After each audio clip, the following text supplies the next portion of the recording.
in case it isn't completely obvious, I just want to go on record as saying how much I really enjoy working with steel and what a great material it is for, particularly for jewelry, but also for sculptures and other artistic applications.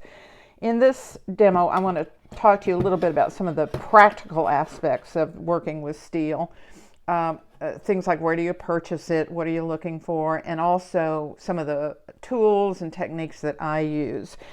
Probably the first question people ask me is, where do I buy it and what do I ask for? It's available at any place that sells non-precious metals. A supplier, an industrial metal supplier. And there are many of them across the country. In fact, you may have one in your area. If you do, it's probably your best bet, because then you can go in there and look at the metal in person. I'm really fortunate here that I have a company called Industrial Metal Supply. And I love going in there. They have shelves and shelves and stacks of steel in many different forms. So it's just really fun. What you want to order, and this is in your handout, is mild cold rolled steel, low carbon steel. One of the reasons I love this material to work with is that, first of all, it's very formable. You think of steel and you think it would be impossible to bend it, but it's quite formable. Also, it's malleable, meaning that it can be deformed with a hammer or bent and it won't break. And it's also very ductile. It's also ductile, meaning you can thin it out, although it's not as easy to thin out as non-ferrous metals. You might even be able to find it in some hardware stores, although the problem with that is they may not have the gauge you want. Online resources are really good. Online Metals is good. Speedy Metals is good. McMaster-Carr is good. Their websites can be a little bit complicated to use, so you might even want to give them a call. The first thing you look for, once you've identified the proper type of metal, is the gauge that you want to work with. You'll see that this gauge is a little bit thicker than these other ones. I bought this thick piece actually to create rolling mill pattern plates through the etching process. And if I take my caliper, I'm going to measure it in inches, because that is the most standard way that you will find. If I measure it, it's 0.105 inches. And if I check my sheet, I see that that is about a 12 gauge. This one is much thinner. And if I measure this one, it is 0.03. 0.0304, which makes it a 20 gauge. And 20 gauge is pretty much my favorite to work with. I kind of go back and forth between 20 and 18 gauge, and even 24 gauge if I want to make a really light piece like earrings. The thinnest I have found it is 26 gauge. The neat thing about it is it's very lightweight, so you can go a heavier gauge and still create really lightweight pieces. When you get it, it's likely to feel a little oily. It's usually coated with oil to protect it against rust, and then it's got dirt and probably a little bit of metal dust on it. Don't worry about it. In fact, I used to be just fastidious about getting my metal clean when I got it home.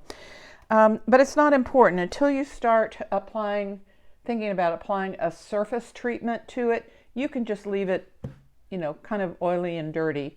And then when you get ready to fuse to it or solder it or do something like that, then you'll want to get it clean. In addition to sheet, you can also purchase these wonderful perforated steel sheets with all kinds of different patterns to them. The most common are the circles. These are some big ones, and here's some smaller ones. And the squares are pretty common too. I find these to be the most useful. And then a slotted pattern here, and then this one is called expanded steel. And the way it's made, it's actually sliced across here, and then it's pulled apart on an expander. And this comes in this is a big one, but it comes in a little tiny one also. It has a lot of really good uses. Sourcing perforated steel can be a bit of a problem. I haven't found a lot of vendors that carry a lot of it. As I said, the Circle is kind of the most common one. McMaster-Carr has this. The other thing is when you order it, notice that these holes are different sizes. You'll want to order it according to the size of the hole and then the size of the solid area. Also, they come in kind of different patterns. This is a staggered circle pattern, but you could also get them in even patterns. So there's just a ton of them to work with. In addition to perforated steel, you can also purchase steel, low carbon steel wire. It's referred to as black annealed wire. Sometimes it's called rebar wire. It's got lots of different names. Dark annealed wire, low carbon wire. It's coated with an oil that is to help prevent it against oxidation and rust. Comes in so many different gauges. This one, I believe, is about an 18 gauge. This is a 16 gauge. This, I think, is really big. I think that's actually about a 6 gauge, and this works perfectly for bangles. One of the most common concerns people have about working with steel is rust, and it's really not a big deal. I'm just here to reassure you now. First of all, if you store your steel, as I do, just in your studio, I just lean it up against the wall or put it on a shelf, it's likely to rust, particularly if it's a humid environment. It's just the carbon oxidizing with the exposure to air and moisture. As I said, it's really not a big deal. There's no need to even clean it off until you get ready to apply some sort of surface texture, like fusing or soldering, something like that, where you need it to be really clean. Unless the only exception to that is if you don't want to get rust on your tools. If you're going to file it or saw it and you don't want it to be rusty, then you'll want to go ahead and clean the rust off. It's very simple to do. One of the most common and the least toxic way to do it is and I have this great big huge jar, or bottle, just to use natural white household vinegar. It's a natural deoxidizer, and what you do is I've just poured it in this little bowl. You can see the rusted piece in there, and I've left it in here for about half an hour. Let me grab a shop rag, and then I'm going to show you how effective it is of really getting rid of that rust. So then I'm going to take this scrubby, or I should say I'm going to take this brass brush, and you can see it's coming right off. So there you go. I'm going to go rinse it and dry it and be good to go. Now you should know that once you remove the rust, that you're exposing this nice clean steel to further rust because it doesn't have anything protecting it now. So you want to start working with it right away, or you'll probably have to remove more rust. There are also some really good commercial products out there to remove rust. One is called Evapo-Rust, and again, you dip it in, leave it, let it sit for a little bit, and then the rust will come right off. The fastest one, though, and the one that I use probably the most, is called Wink Rust and Stain Remover. Now, I am going to frame this with a warning. It is very corrosive. It has hydrofluoric acid in it, which is extremely corrosive. I think that's probably one reason it works so well. So if you do use this, I encourage you, or I say you should absolutely wear gloves and make sure you have good ventilation. But you'll see why I like it so much. I'm just going to put a little bit on there. And then I'm going to use this little brush just to kind of spread it out. And you'll see that it's going to start removing that rust almost instantaneously. I'll take my little brush again, and you see it starts, and it just pretty much disappears right before your eyes. And then again, I'm going to rinse it immediately, and I'll start working with it immediately.